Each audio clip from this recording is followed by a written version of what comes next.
Quero convidar cada irmão a abrir a sua Bíblia nessa noite em Oséias, capítulo número 7.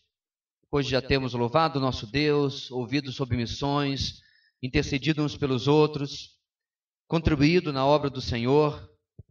Este é o momento, como se diz tradicionalmente, eu ouço desde que eu era pequenininho, mas eu realmente acredito nisso, mais importante do culto cristão é quando vamos ouvir a palavra de Deus, quando vamos ouvir a pregação das Escrituras. Em Oséias capítulo 7, nós vamos dar continuidade à mensagem que temos ouvido desde o capítulo 1, cujo tema deste livro é o gracioso amor leal de Deus restaura os que lhe pertencem. O gracioso amor leal de Deus restaura os que lhe pertencem. E hoje nós vamos caminhar, meus irmãos, mais um pouco na palavra profética de Oséias para aquela geração e que 2.700 anos depois serve para nós também, para alertar para aquilo que eles andaram longe de Deus e fora da vontade do Senhor, nós possamos, com absoluta certeza, atentar para a palavra de Deus e buscarmos ter uma resposta diferente daquela que eles tiveram. Portanto, irmãos, quero já ir para o texto antes de mais nada, para podermos ouvir aquilo que a palavra de Deus nos traz, ok? Estamos aí juntos? Vamos ler juntos então. Quando eu tento curar Israel, o mal de Efraim fica exposto, e os crimes de Samaria são revelados, pois praticam o engano, ladrões entram nas casas, bandidos roubam nas ruas, mas eles não percebem que eu me lembro de todas as suas más obras. Seus pecados os envolvem, eu os vejo constantemente. Eles alegram o rei com as suas impiedades e os líderes com as suas mentiras. São todos adúlteros, queimando como num forno cujo fogo o padeiro não precisa atiçar, desde quando sova a massa até quando a faz crescer. No dia da festa do nosso rei, os líderes são inflamados pelo vinho, e o rei dá as mãos aos zombadores. Quando se aproximam com suas intrigas, seus corações ardem como um forno. A fúria deles arde lentamente, a noite toda. Pela manhã queima como chama abrasadora. Todos eles se esquentam como um forno e devoram os seus governantes. Todos os seus reis caem e ninguém clama a mim. Efraim mistura-se com as nações. Efraim é um bolo que não foi virado. Estrangeiros sugam sua força, mas ele não o percebe. Seu cabelo vai ficando grisalho, mas ele nem repara nisso. A arrogância de Israel testifica contra ele, mas apesar de tudo isso, ele não se volta para o Senhor, para o seu Deus, e não o busca. Efraim é como uma pomba facilmente enganada e sem entendimento. Ora apela para o Egito, ora volta-se para a Síria. Quando se forem, atirarei sobre eles a minha rede e os farei descer como as aves dos céus. Quando os ouvirem sua reunião, eu os apanharei. Ai deles, porque se afastaram de mim. Destruição venha sobre eles, porque se rebelaram contra mim. Eu desejo redimi-los, mas eles falam mentiras a meu respeito. Eles não clamam a mim do fundo do coração, quando gemem orando em suas camas. Ajuntam-se por causa do trigo e do vinho, mas se afastam de mim. Eu os ensinei e os fortaleci, mas eles tramam o mal contra mim. Eles não se voltam para o Altíssimo, são como um arco defeituoso. Seus líderes serão mortos à espada por causa de suas palavras insolentes, e por isso serão ridicularizados no Egito. Vocês percebem, meus irmãos, que semana após semana, pelo menos nas últimas, os alertas e as acusações contra Israel, em especial, mas também contra Judá, em alguns casos, continuam. Nós poderíamos dizer que Deus está exagerando se Deus tivesse recebido uma resposta diferente deste povo. Nós poderíamos dizer que Deus passou da conta se a história nos trouxesse uma realidade diferente. Mas o que nós sabemos, porque já se passou o avisado por Deus aqui nesse texto, é que o povo não deu atenção. que apesar, meus irmãos, de parecer excessivo, apesar de parecer exagerado, aparecer mais um capítulo de crítica, o povo não atendeu. Isso serve para nós, irmãos, como um enorme alerta. Porque ao curso da nossa vida, ao curso de 10, de 20, de 30, de 40, 50, 60 anos de vida, existe uma enorme probabilidade, irmãos, infelizmente, de que alguns de nós, em alguns contextos, muitos de nós, vão começar uma caminhada com Deus, mas não vão terminar bem. Ou vão abandonar o caminho do Senhor ao longo do percurso, ou pelo menos vão chegar até a sua idade avançada, quebrados, enfraquecidos, desanimados pelas lutas e dificuldades que encararam pelo caminho. Portanto, meus irmãos, um aviso repetitivo, e não se sabe exatamente por quanto tempo que Oséias pregou a Israel, pode ter sido por uma boa quantidade de anos, uma vez que, inclusive, Gomer teve 3 filhos durante a profecia de Oséias. Então, calcula-se que, no mínimo, nós estamos falando aí de um período talvez de 3, 4, 5, 6 anos, não se sabe quanto tempo também passou de um filho para o outro. E também não se sabe pelo texto se com o nascimento do último ele interrompe sua profecia ou se continua. Mas vamos supor, meus irmãos, que seja o tempo mínimo.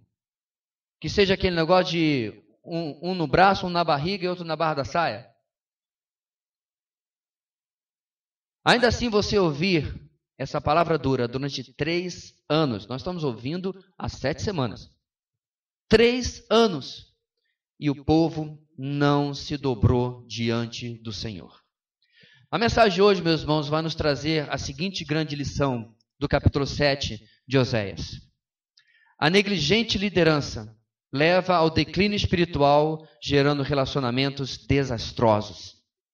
A negligente liderança leva ao declínio espiritual, gerando relacionamentos desastrosos. De novo, antes de nós entrarmos no texto, meus irmãos, eu quero nos lembrar de que cada pessoa é responsável, sim, pelas suas decisões. Nós não podemos jogar nas costas de pais, nas costas de líderes, de pastores ou qualquer outra pessoa, a responsabilidade pelas decisões que nós tomamos. Porém,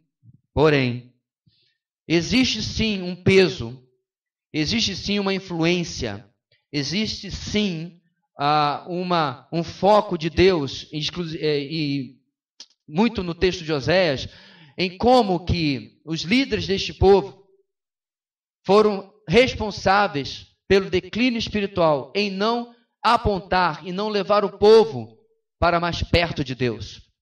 Isso com certeza vai servir para nós de, mais uma vez, um alerta no nosso papel, dentro do nosso lar, na sociedade também e dentro da nossa igreja.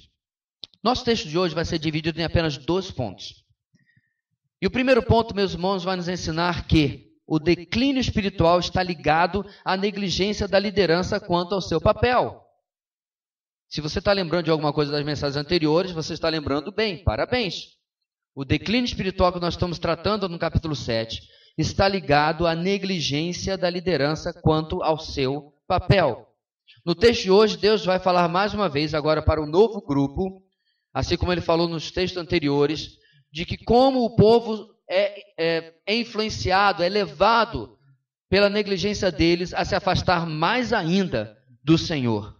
E que papel que isso teve no contexto do capítulo número 7. O texto começa com Deus fazendo, digamos assim, um desabafo mais uma vez, daquilo que ele gostaria de fazer para com o seu povo, para com Israel. Quando eu tento curar Israel, o mal de Efraim fica exposto e os crimes de Samaria são revelados. Efraim é a tribo mais ao sul de Israel, na fronteira com Judá, e Samaria é a capital do reino do norte de Israel. Quando o reino foi dividido, Jerusalém ficou no reino do sul, em Judá, e o reino do norte teve que estabelecer uma nova capital, e a capital é exatamente Samaria. O propósito de Deus, meus irmãos, em curar a nação era frustrado, atrapalhado pela má influência de uma parte da nação, no caso destacado aqui, a tribo de Efraim. Parece que ela é o epicentro de tudo aquilo que está acontecendo de ruim. É ela que principalmente está influenciando as outras restantes tribos a se afastarem do caminho do Senhor. E a maldade era evidente nas ruas. Se manifestava, meus irmãos, não em pecados pequenos, ocultos, velados, mas em pecados públicos, pecados inclusive até criminosos. Diz o texto que ladrões entram nas casas, bandidos roubam nas ruas. Já era uma questão de segurança pública. O todo era influenciado por uma pequena parte. Israel, ou pelo menos a sociedade, já não era mais um lugar seguro. E, meus irmãos, isso é muito interessante porque na história do cristianismo, todas as vezes, preste bem atenção, em que um avivamento irrompeu, esse avivamento não foi marcado por grandes concentrações, com grandes cantores ou o que quer que seja. Quantas vezes, meus irmãos, quando um determinado grupo famoso no Brasil se reuniu para gravar ao vivo seu novo CD e reuniu ali 200, 300, 400, 500 mil pessoas, alguns aqui já foram nesses eventos, eu sei disso, e o Brasil está passando por um avivamento, certo? Errado. Quando o avivamento verdadeiro passou na história, em determinados países, determinadas cidades, uma das coisas que foi marcado, meus irmãos, foi uma transformação, inclusive, da segurança, da violência, que caiu drasticamente naquelas comunidades, sociedades, etc. Bares fecharam, cabarés fecharam, que nós chamamos na minha terra de inferninhos, fecharam, e as igrejas, os templos estavam lotados de pessoas querendo ouvir da palavra de Deus. As ruas se tornaram seguras, porque os criminosos estavam se convertendo. Então o que nós estamos experimentando, meus irmãos, em Israel, é um anti-avivamento, é um contra-avivamento, é um mortivamento. É a morte espiritual se manifestando, em que a população está indo para seus instintos mais primitivos, criminosos. E só isso no versículo 1. E aí no versículo 2, Deus os recorda do óbvio, que deveria ser óbvio para eles, porque qualquer criança em escola bíblica dominical aprende a mesma coisa. O que é isso? Os nossos pecados não estão ocultos diante de um Deus que vê todas as coisas. Então eles viviam a sua vida, meus irmãos, como se tivesse tudo maravilhoso, mais ou menos como o pessoal, especialmente no cenário político do Brasil, né? Parece que são totalmente impunes, nunca vão ser pegos, não há temor de Deus nesse ramo da nossa sociedade. Também não há no resto dela toda, mas em particular, tamanho o mal que eles causam e o impacto que isso tem, especialmente na camada mais pobre, que precisa dos serviços públicos. E, meus irmãos, é interessante que essa noção de que Deus está atento se repete em Hebreus capítulo 4, versículo 13, onde nós lemos: nada em toda a criação está oculto aos olhos de Deus. Tudo está descoberto e exposto diante dos olhos daquele a quem havemos de prestar contas. Em outra ocasião aqui, meus irmãos, nós mencionamos que muitas vezes nós teríamos dificuldade de fazer na frente de um outro ser humano aquilo que nós fazemos às vezes em oculto aos olhos de Deus. Nós teremos vergonha de que outro ser humano soubesse do que passa na nossa cabeça, mas esquecemos, como está dizendo o versículo 2, que Deus não está ignorante dos nossos pecados. Se pudesse pegar ali o cabo HDMI e plugar numa interface e passar no projetor os meus pensamentos, é provável que eu nunca mais poria o pé aqui. Talvez só eu, não sei você. Por quê? Porque nós temos, meus irmãos, essa dicotomia de como se Deus não fosse exatamente aquilo que nós sabemos sobre Ele. Mas no caso do texto, meus irmãos, o problema não é a questão de que ele estava ignorando, ou perdão, deixando de lado o que Deus era de propósito. É que em grande parte eles desconheciam mesmo. Eles estavam vivendo o que está no capítulo 4, meu povo está sendo destruído porque lhe falta conhecimento. Como você vai temer como onipresente, onisciente, onipotente, um Deus que você cada vez menos você conhece? Não, pastor, esse aqui é Israel, é o povo de Deus. Mas, amados, nós estamos tratando desde a primeira mensagem que de Israel só está praticamente a placa aqui. Esse povo está desconhecendo Deus. Deus transformou em um folclore. Deus transformou talvez um conto de fadas que eles contavam do que havia sido feito 1000 anos antes quando saíram do Egito. E, portanto, não tinham mais nenhum temor em pecar, mesmo sabendo, mesmo desconhecendo que Deus estava ciente de Deus. Então, através de Osés, lembra eles, diz o texto, mas eles não percebem que eu me lembro de todas as suas más obras. Seus pecados os envolvem e eu os vejo constantemente. E aí no versículo 3, meus irmãos, nós chegamos ao que tem mais a ver com o nosso ponto.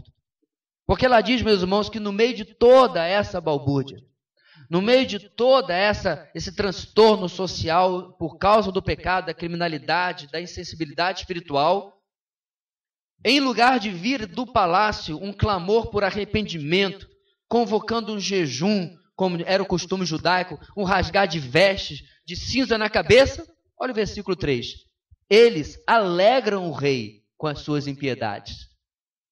Os líderes com as suas mentiras. Perceba, meus irmãos, que juntou-se aqui a fome com a vontade de comer. Toda essa situação de declínio e decadência espiritual está intimamente ligada à liderança de Israel.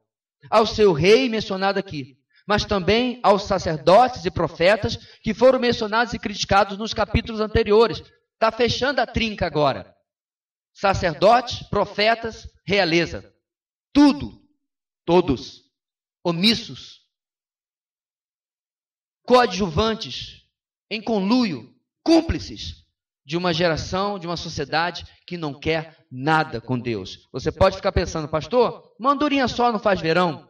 De repente, se o rei se levantasse, ele ia ser deposto, ele ia ser jogado fora do palácio e iam colocar outro rei. Pode ser.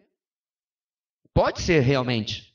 Mas se tivesse ali, meus irmãos, um rei que verdadeiramente quisesse servir ao Senhor, mesmo que pagasse com a própria vida, ele teria honrado a Deus. Mas não é isso o caso, inclusive pela palavra do próprio profeta. O verso 4 destaca que o adultério deles era o que lhes agradava. Diz o texto, explicando isso, era um forno cujo fogo o padeiro não precisa atiçar. Sabe por quê? Se mantém por si mesmo. O pecado deles não precisava ser alimentado. O pecado deles não precisava ser justificado.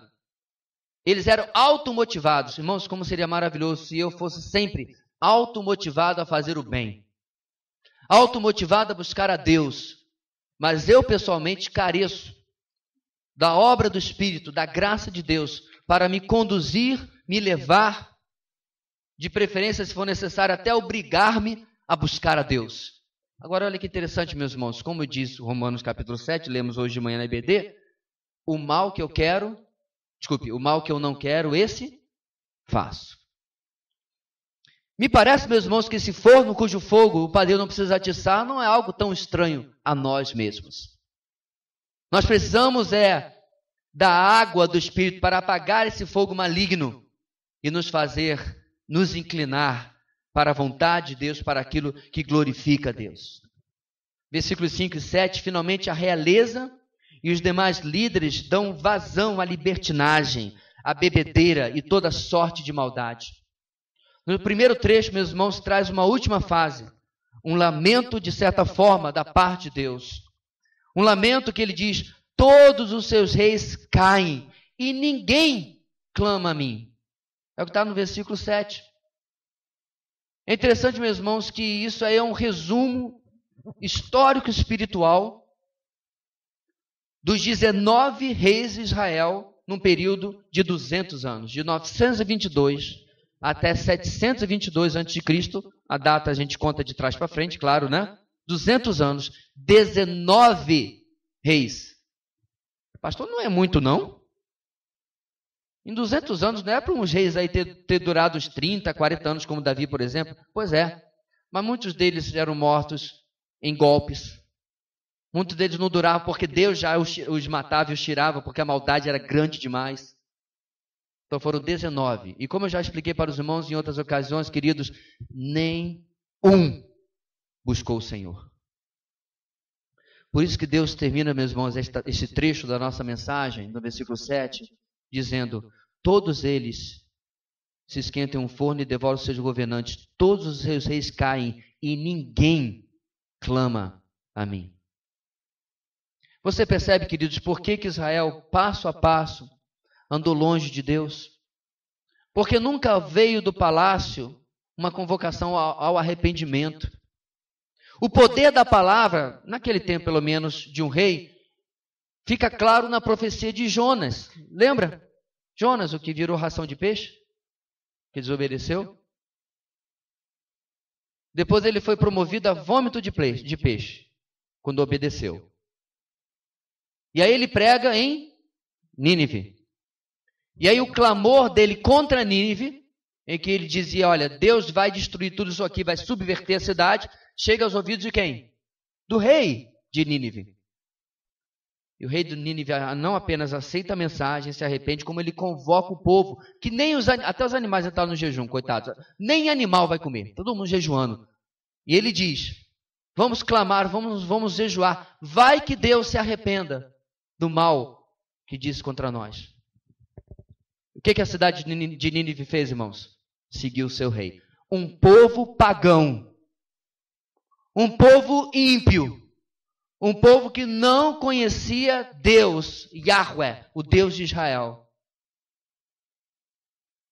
Eu tenho muita dificuldade, meus amados, em acreditar que se a palavra de Oséias, que se a palavra de Amós, se a palavra de tantos que foram e pregaram contra Elias, um dos maiores profetas, se Acabe tivesse em lugar de Dias chamado Elias de um transtorno, de perturbador de Israel, ele tivesse se arrependido, e Acabe tivesse tirado Jezabel lá de dar pitaco no governo dele, e tivesse proclamado o arrependimento, a história de Israel seria outra. E por que isso é importante para nós, meus irmãos? Porque pela terceira vez de novo, nós somos chamados a atenção sobre o papel fundamental de uma liderança no progresso, ou no caso do nosso texto, no declínio espiritual das pessoas, mesmo apesar da responsabilidade de cada um. Meus amados, nós vamos debater mais 300, 500 mil anos e nunca vamos entender plenamente o equilíbrio entre a soberania de Deus e a responsabilidade do homem, ok? Deus é soberano e, como diz a palavra de Deus, onde está o seu Deus? Meu Deus está no céu e faz tudo como lhe apraz. Porém, é fato de que Deus tem abençoado muita gente porque cresce em um lar piedoso. Semana passada nós destacamos o exemplo de Susanna Wesley, mãe de John Wesley, com quem eu tenho profundas discordâncias teológicas porque era arminiano. Mas não há de se negar que era um homem de Deus. George Whitefield, o seu contemporâneo, reconhecia que John Wesley era um homem tão sério com Deus, tão profundo com Deus, que quando perguntaram para George Whitefield se iam encontrar John Wesley no céu, se iam vê-lo no céu, perdão, George Whitefield, calvinista, disse, não, John Wesley vai estar lá, tão perto do trono, e nós aqui tão longe, que vai ser difícil enxergá-lo. Apesar da sua inexatidão teológica. Meu ponto aqui, meus irmãos, é que não há como nós desprezarmos o lar onde esse homem foi criado. Não há como nós esquecermos, meus irmãos, tantos homens de Deus que vieram de lares onde pais e mães criaram seus filhos, como diz a palavra de Deus, na doutrina e na demonstração do Senhor. Então, mais uma vez, meus irmãos, a palavra de Deus, essa é a vantagem de nós pregarmos o livro inteiro. Você pode dizer assim, pastor, já falou sobre isso aí. Então, mas se Deus trouxe de novo, meus irmãos, é porque é importante. Pais, mães, irmãos, líderes de grupo, pastores, não possamos esquecer a nossa responsabilidade diante daqueles que Deus coloca debaixo da nossa liderança. A palavra de Deus fala, meus irmãos, quanto aos pastores em Hebreus, que eles precisam ser ouvidos porque eles prestarão contas das nossas almas. E a mesma coisa nós podemos, irmãos, atribuir a todos aqueles que têm investido espiritualmente na nossa vida. Ouvi-los, nos submeter, atender. E aqueles que estão em liderança, meus irmãos, levar isso muito a sério. Quantas vezes, amados, nós lemos a biografia de alguém, como eu mencionei agora John Wesley, mas tantos outros. Mas nós podemos lembrar, por exemplo, de Charles Haddon Spurgeon, um dos maiores pregadores batistas de todos os tempos, os maiores escritores, um homem sui generis, piedoso, um homem que pregava com fidelidade a palavra de Deus. Agora me diga o seguinte, qual é o nome do homem que pregou no dia em que Charles Spurgeon se converteu? Eu não sei. Eu sei que ele era só um membro da igreja porque estava uma nevasca incrível e as pessoas não conseguiam chegar até a igreja. Ele trouxe uma mensagem simples e Spurgeon se converteu naquele dia. Me diga o nome da pessoa que ganhou David Livingstone para Cristo. Não tenho a mínima ideia. Mas a África inteira sabe quem foi David Livingstone. Quem foi que ganhou C.T. Studd para Cristo? Não sei, mas 3 continentes foram impactados pelo ministério desse homem. Sabe qual é o meu ponto aqui, meu irmão? Pouco importa se o seu ministério é anônimo, desconhecido. Pouco importa se você não tem livros escritos, nome conhecido ou sei lá o quê. Você está fazendo o seu ministério, aquilo que Deus deseja de você, você pode mudar a história, ou ser instrumento de Deus para mudar a história de vidas, que inclusive vão impactar esta igreja. O próximo pastor dessa igreja pode ser um filho na fé seu. Sério, meus irmãos? Se nós cumprirmos aquilo que Deus deseja para nós. Mas ainda nesse primeiro ponto, meus irmãos, outra coisa que eu quero trazer à nossa reflexão é que a influência do mal, mesmo de uma pequena parte dela ou dele, foi ensinada inclusive pelo Senhor Jesus. Um pouco de fermento leveda toda a massa. Temos sido, porém, tolerantes com o mal, com o pecado, ao ponto de forma arrogante, achar que ele não vai afetar nossa vida, não vai afetar nossas famílias, não vai afetar nossa igreja.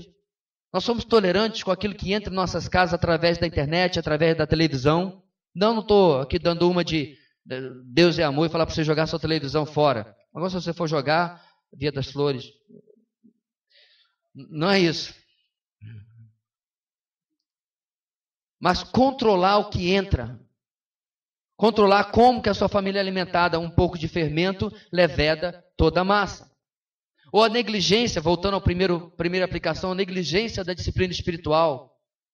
Sabe que você faz um escândalo, uma terceira guerra mundial, quando seu filho deixa de fazer o trabalho de casa, mas quando você descobre que faz 10 dias que não fez o devocional, você, as pessoas, menino é assim mesmo, né? Não, irmãos, o pecado é assim mesmo. Porque ou o pecado me afastará desse livro, ou esse livro me afastará do pecado. Pouquinho fermento, só um pouquinho, é o suficiente para levedar toda a massa. Terceira aplicação, irmãos, desse ponto. Será que há alguma falta no nosso conhecimento, e isso tem atrapalhado nossa vida espiritual e talvez até trazido declínio? O povo de Israel estava levando bomba no atributo de Deus chamado onisciência, que eu aprendi quando era criança pequena na IBD, com 10 anos de idade. Segundo Deus o lembra, no versículo 2, eles desconheciam que ele estava ciente dos seus pecados. Portanto, irmão, será que tem alguma deficiência no meu conhecimento de Deus?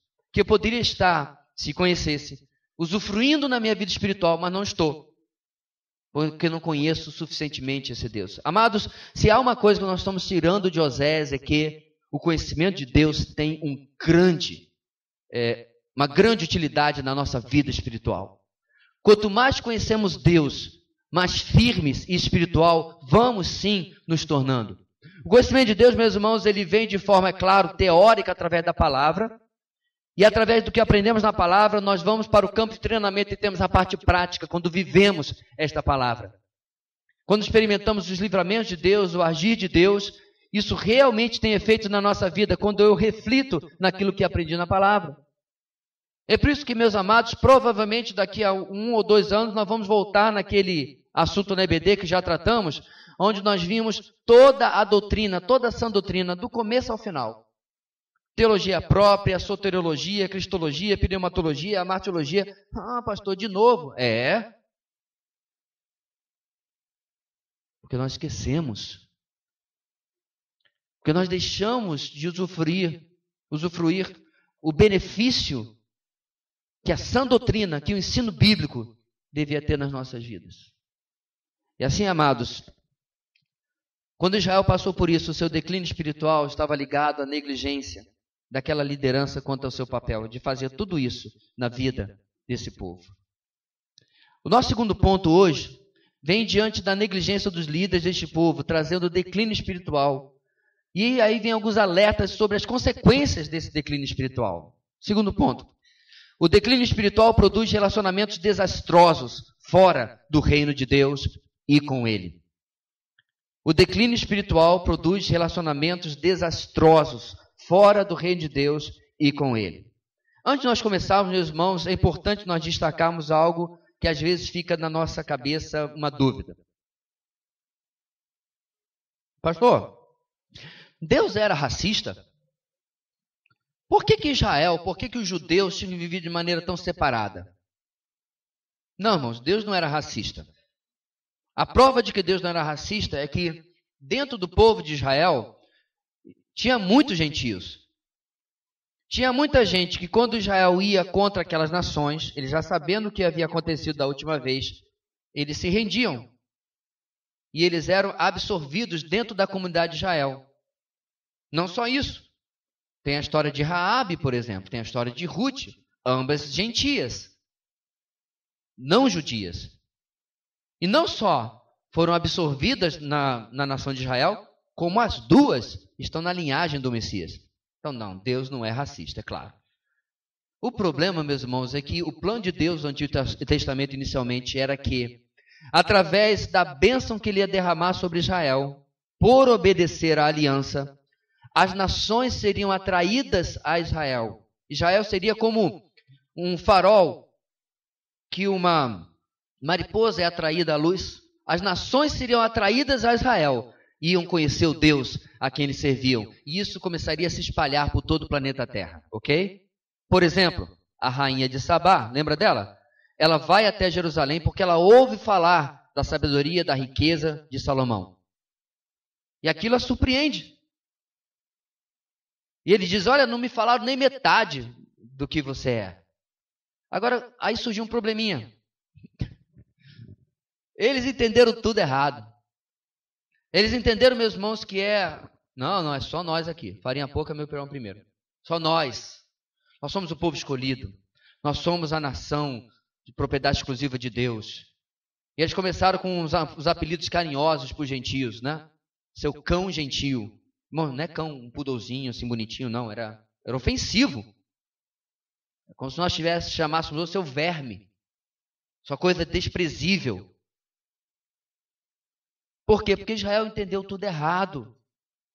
E assim, meus irmãos, eles não conseguem compreender que quem estava fora precisava ser atraído para um relacionamento com Deus. E no contexto que nós estamos vendo, eles fazem exatamente o oposto. Eles vão para ter um relacionamento com eles e não levam Deus junto. O texto começa, meus irmãos, no versículo 8, passo a passo, Israel, simbolizado com Efraim, vai deixando seu papel de luz para as nações e se torna uma influenciada pelas nações, ou iluminada pelas nações. Israel é um bolo queimado, porque não foi virado no forno, conforme o costume da época. Portanto, um bolo sem serventia alguma. E esse declínio espiritual também mostra no versículo 9 um efeito dessa contaminação com nações pagãs e idólatras. O poder legendário de Israel estava se esvaindo e sendo drenado. A força, o vigor, a juventude estava acabando. O que diz o versículo 9?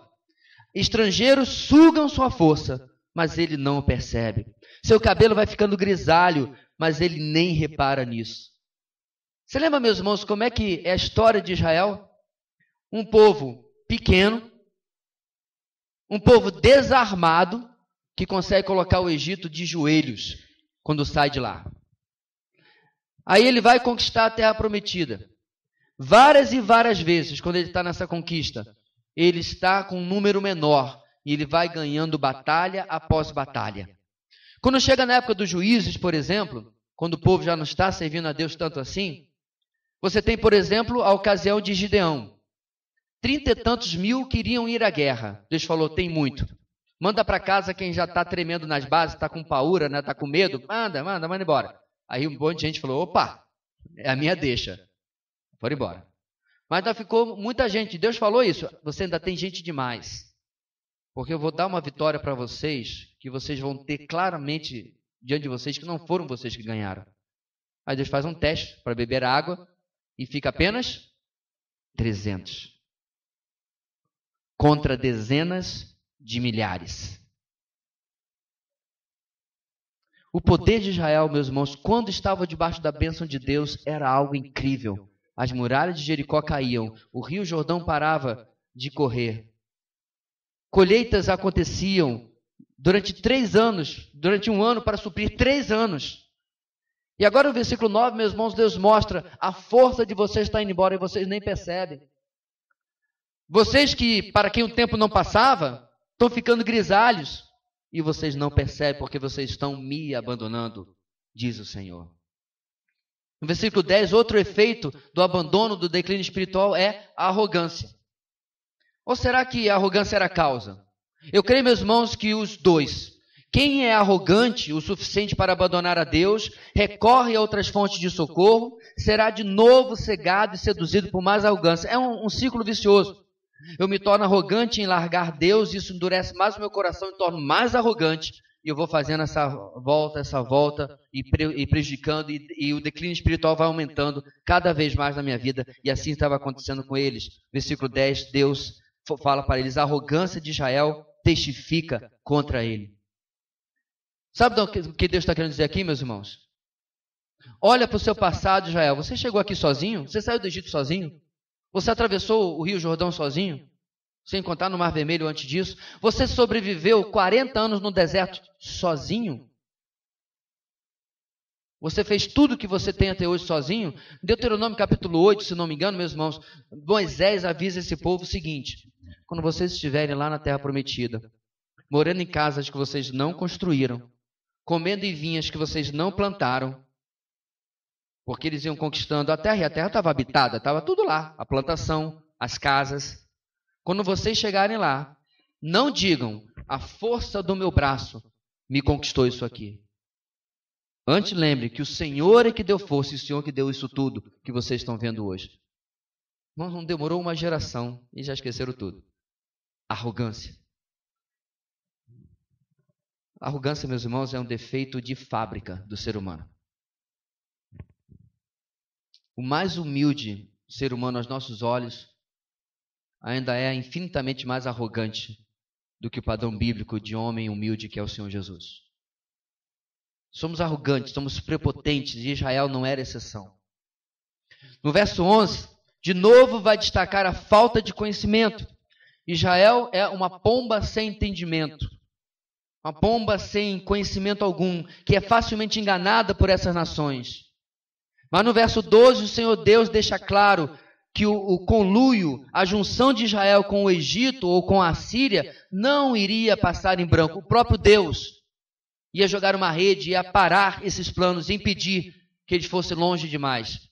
Ou seja, meus irmãos, Israel não foi para o cativeiro antes de 722, porque Deus ajudou a eles não declinarem ainda mais. Eles estavam indo ladeira abaixo. No meio do caminho, Deus falou assim, por misericórdia, eu vou dar uma paradinha na queda de vocês. Eu vou botar uma rede. Mas o povo continuou na sua arrogância, continuou insistindo nos seus caminhos de pecado. E Deus falou, então não tem jeito. Deus tira a sua proteção e o resto é história. Nosso texto termina, meus irmãos, no versículo 13 em diante, com uma série de lamentos de Deus pela infidelidade de Israel. Acompanha comigo. No versículo 13, na primeira parte, eles se afastaram de Deus e receberam destruição. Afastar de Deus geralmente só acaba nisso, em destruição. Destruição da vida, da família, dos relacionamentos, da vida espiritual como um todo. Na parte B do versículo 13, eles desprezam a ajuda de Deus, inclusive mentindo sobre Deus. É o que diz lá. Eu desejo redimi-los, eu desejo ajudá-los, mas eles falam mentiras a meu respeito. Por que eles faziam isso, meus irmãos? Para que as pessoas não se voltassem para Deus e continuassem adorando os ídolos. É mais ou menos como lá em Gênesis capítulo 3. A serpente vira para Eva e diz, certamente você não morrerá. Deus sabe que quando você comer do fruto, você vai ser igual a Ele. Deus não quer competição. Deus está cuidando do dele, está retendo de vocês o que vocês têm direito. É a opressão do patriarcado de Deus. Não foi isso que a serpente falou? Bem, eu parafraseei, mas é o que está acontecendo aqui.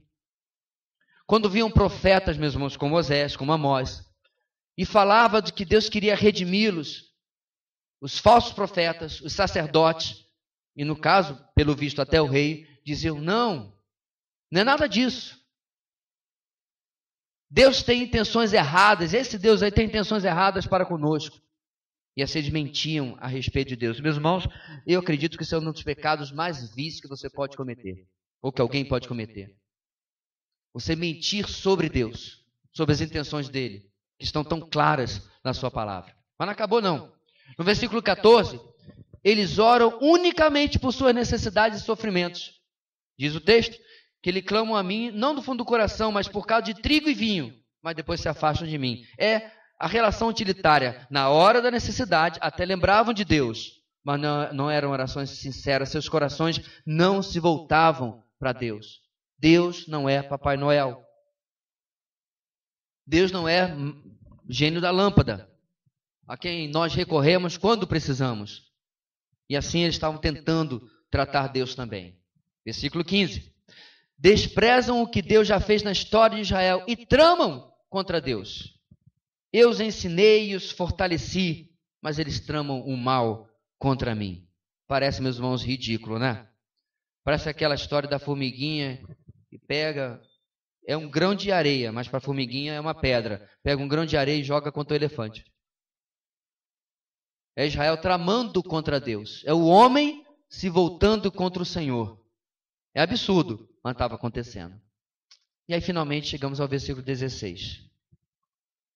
Por não se voltarem para o Senhor, abandonando os falsos ajudadores no Egito, na Síria e os falsos deuses, eles serão ridicularizados pela morte dos seus líderes, em quem confiaram. Lembra do que eu falei? 200 anos de história, 19 reis.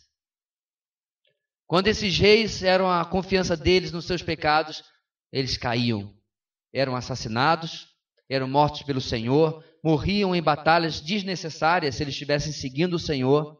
E assim, se nós formos calcular em média, cada um deles reinou cerca de 20 anos e alguns meses. Muito pouco, se for comparar com reis como Davi, como Saul e tantos outros. Meu ponto aqui, meus irmãos, é que Deus está mostrando a eles novamente que o declínio espiritual produz relacionamentos desastrosos fora do reino de Deus e também com o próprio Deus. E por incrível que pareça, esse povo não acorda.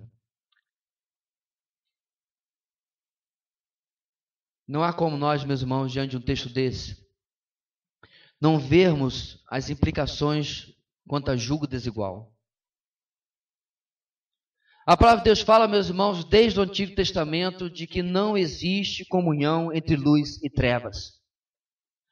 Não importa se for uma treva bem boazinha, bem camarada, amiga do Evangelho, não há comunhão entre luz e trevas. O ponto de Deus não é se a pessoa que não o conhece tem um bom caráter ou não tem um bom caráter. O divisor de águas é conhece ou não conhece a Deus. É regenerado pelo Evangelho ou não é regenerado pelo Evangelho. Veja bem, meus irmãos, que não é se é da Igreja Batista ou não da Igreja Batista, ou dessa igreja ou não daquela igreja. É se já passou por uma experiência de regeneração. E eu levo isso tão a sério, meus irmãos, que eu já disse e repito. Eu realizo o casamento de 2 descrentes, se me convidar eu vou, e já fiz uma vez e preguei o Evangelho nesse casamento, foi a única vez que me convidaram. Eu faço o casamento, como recentemente fiz, de 2 irmãos em Cristo, mas eu nunca na minha vida faria um casamento entre um incrédulo e um cristão. Porque desde o Antigo Testamento Deus está nos avisando. No Novo Testamento ele volta a nos avisar de que não há comunhão entre luz e trevas. E por que nós nos colocamos, ele avisou aos coríntios, debaixo de julgo desigual? Agora, julgo desigual, meus irmãos, se traduz muitas vezes em outras coisas, em outras sociedades. Quantas vezes, meus irmãos em Cristo, começam uma sociedade de negócios com uma pessoa que não teme a Deus e depois está envolvido em problemas, porque aquela pessoa tem uma forma desonesta de operar, de trabalhar, e você não consegue mais controlar aquilo que está acontecendo, porque é 50-50, né? 50%, 50%. Você não tem mais como tirar dele as decisões porque já foram tomadas. E aí você está envolvido, às vezes, em coisas muito difíceis. Só para dar um exemplo, meus irmãos, há muitos anos atrás, um irmão em Cristo perdeu boa parte das suas posses, dos seus bens, quando foi descoberto que o seu sócio entrou numa licitação através de propina. Só não deu cadeia, porque eles fizeram um acordo com o Ministério Público de devolver aquilo que havia sido desviado. Você percebe, meus irmãos, como muitas vezes os avisos estão na palavra de Deus. E cristãos entram, como se diz no popular, numa furada, porque não atentamos à palavra de Deus. Segundo lugar, mas também devemos falar, meus irmãos, aqui sobre uma tal de confiança desigual. A confiança de Israel naquelas nações pagãs pode refletir a nossa confiança desigual nas coisas desta vida.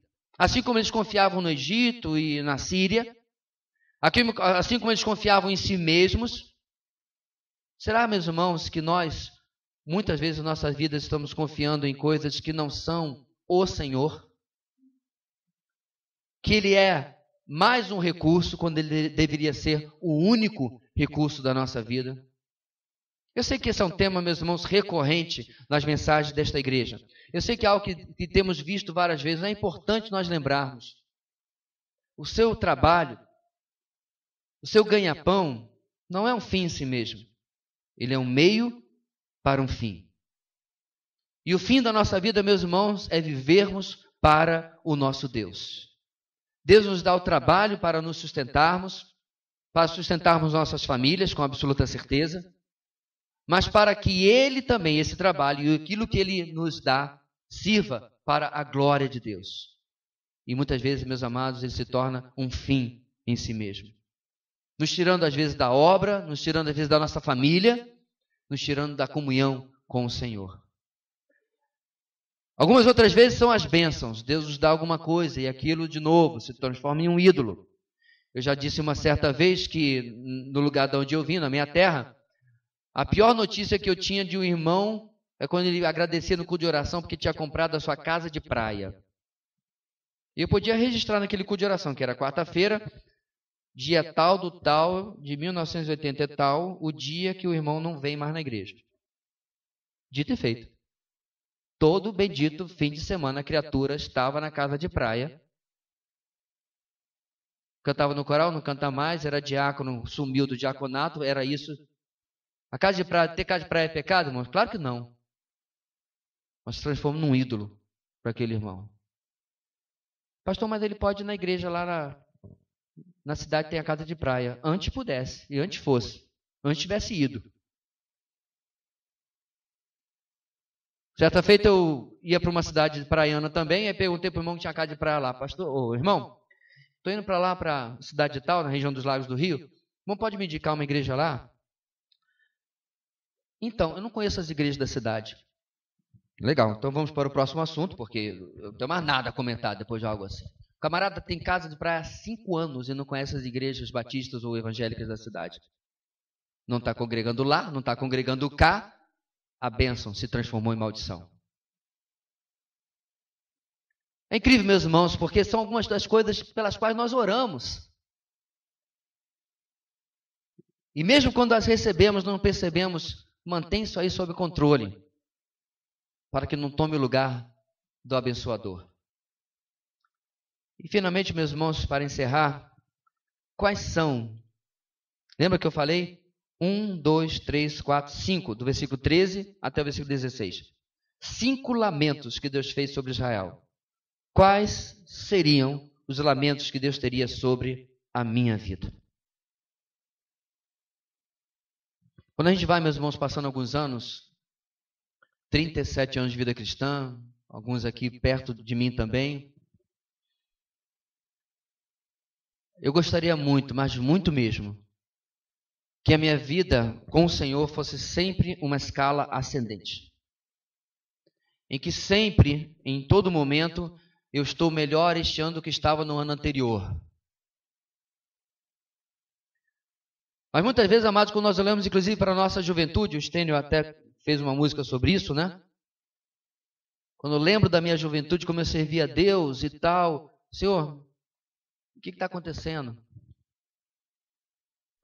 Nós nos deixamos, meus amados, às vezes nos envolver com a vida adulta, com a vida que vai passando, os filhos, casamento e tudo mais, e a dedicação que tínhamos outrora não existe mais. E pode cantar, quero voltar ao primeiro amor 30 vezes. Não acontece nada. Pelo menos decora a letra, mas não acontece nada. Porque o que nós precisamos de verdade, meus irmãos, é assim como Israel ouviu de Deus, vocês se afastaram de mim. Ouviu de Deus, vocês desprezaram a minha ajuda. Ouviram de Deus, vocês só oram, só me buscam por causa das suas necessidades. E os lamentos, um após outro, que Deus está fazendo aqui, desprezando o que Deus havia feito na história deles. Se eles tivessem, meus irmãos, ouvido Oséias. Segundo Oséias, meus irmãos, não sei se ele proclamava nas praças, pelas ruas, ou de frente do palácio, correndo até risco de vida, eu não sei, o texto não fala.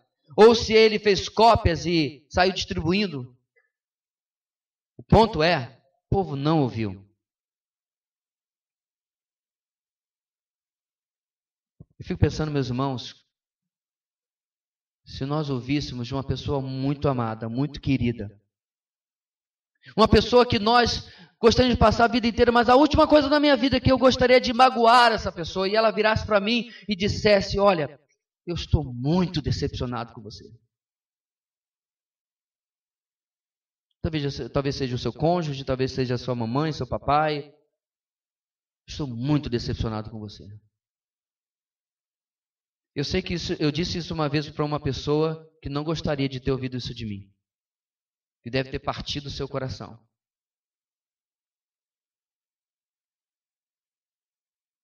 Mas que me incomode muito mais, Deus virar para mim e dizer, eu lhe amo incondicionalmente e sempre amarei.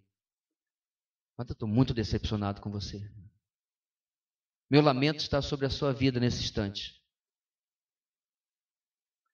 Perceba, meus amados, que cada vez que Deus nos traz textos como esses, é porque Ele deseja que nós saiamos do dente de leite. Hoje de manhã nós falamos sobre isso, de tratar os pecados óbvios da nossa vida. Tratar o que é fácil. Parar de fazer diagnósticos superficiais, mas chegar a dizer realmente há algo profundamente errado, assim como havia com aquele povo, e eu não quero o mesmo destino para mim, para a minha família. Porque, meus amados, se eu tenho alvos a curto prazo, tanto para a minha vida, como para a vida da nossa igreja. Eu tenho alvos de que esta semana Deus incomode seu coração com esta mensagem. Que você seja movido e incomodado na sua vida de oração, na sua vida de evangelismo, na sua vida de santidade. Se você está vivendo, meu amado, que nem um super-herói, uma vida dupla, que você pare de viver esta vida dupla. Claro, são planos a curto prazo, mas eu tenho planos e sonhos a longo prazo. De que 5, 10, 15 anos no futuro, se vivo estiver, eu olho aqui e veja cada um aqui e muitos outros. Porque isso não era possível em Israel. A morte, a destruição, era capaz deste rei, que era responsável também, olhar ao seu redor e dizer, cadê o conselheiro fulano? Não, esse aí já morreu. Põe outro lugar dele. E vamos continuar. Importante são que os carros estejam ocupados, as cadeiras estejam cheias. Para eles era assim. Mas para nós, meus irmãos, muito mais importante é que o Senhor nos encontre na antítese dessa grande ideia. A liderança obediente, dedicada, a liderança não negligente, leva à ascensão espiritual, gerando relacionamentos abençoados. Não fica melhor?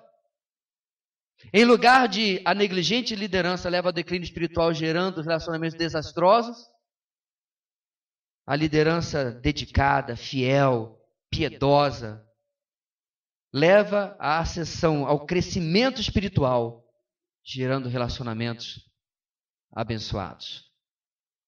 Que Deus nos capacite, meus amados, para tanto, e possamos experimentar isso na história da nossa igreja.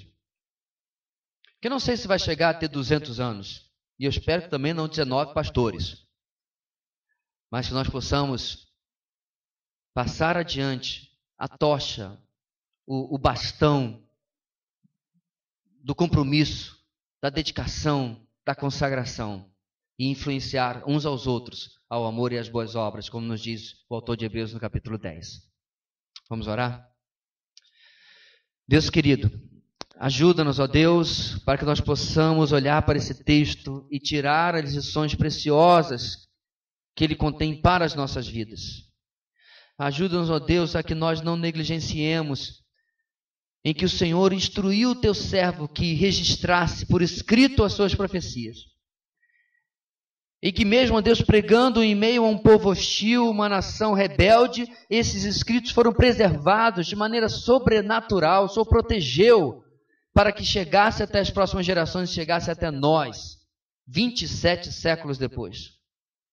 Com certeza, Senhor, não foi por acaso. Foi para servir de alerta, para servir de alarme, para que nós possamos despertar e examinar a nossa vida, em lugar de apenas entristecer-nos e julgarmos os homens e mulheres de tanto tempo atrás, olharmos para nós e podermos, ó Deus, dizer: Senhor, eu quero viver completamente o oposto daquilo que o Senhor se lamentou diante deste povo. É o que nós oramos no nome de Jesus. Amém e amém.